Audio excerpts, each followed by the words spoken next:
Well, hello again, folks. A little while ago I showed you this old apple tree, explained its history to you a bit, and it was just starting to blossom at that time. Well, now it's almost in full blossom, and if you look, you can see there are hundreds of white blossoms on this thing. This boggles my mind. This tree that was just about completely dead 4 years ago, that I was ready to cut the rest of the rotting stump down, has come back so well that it's just got hundreds of blossoms on this year. Now again, I don't expect every one of these blossoms to give me an apple. That would be ideal, but that doesn't work that way. But even so, even if we're talking 40, 50 apples off this tree, that's still pretty much a bonus in my mind, because like I said, it was ready to die. And it will eventually, of course, because this stump is pretty well rotten. Eventually there's going to be a windstorm or something that's going to knock over what's left of it. But who knows? Who knows? Maybe I'll get through another season or two with it. Once all these blossoms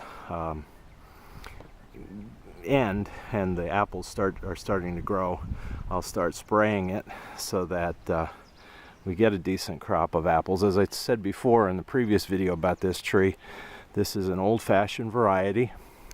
I believe it's a summer Rambo, and it's a baking apple. It's not real sweet, but it has a good flavor when it's put into applesauce or apple pies, and they usually mature early, like the end of August, early September, earlier than most of the other regular apples that are late September or early October around here. So we'll see what happens. But I'm amazed and very impressed that it's clinging to life and actually thriving despite its age and decay. And while I'm here, I'll show you one of the other new things this year. This is a little Red Delicious apple tree that I planted, I think it's about 2 years ago now. And if you look right there, for the first time I've got blossoms on there, a blossom on there. So I don't know if we'll have our first apples off of this one or not yet, but that's the first time that this little tree has blossomed. Also,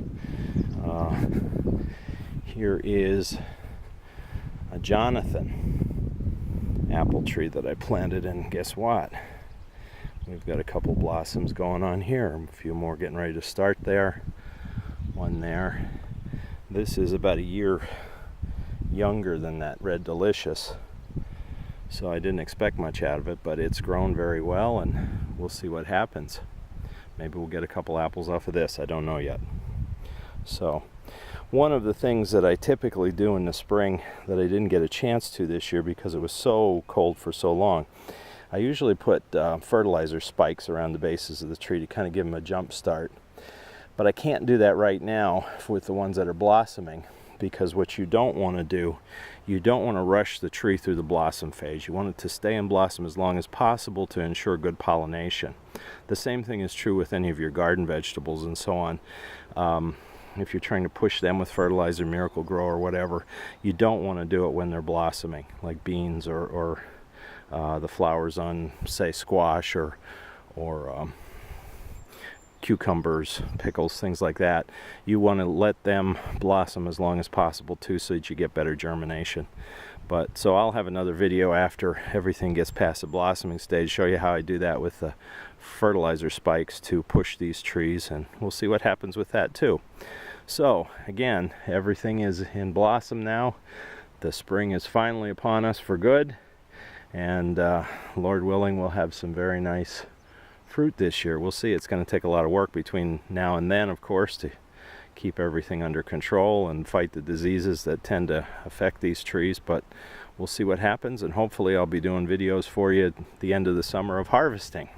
So we'll see. Thank you for watching, and please subscribe to our channel.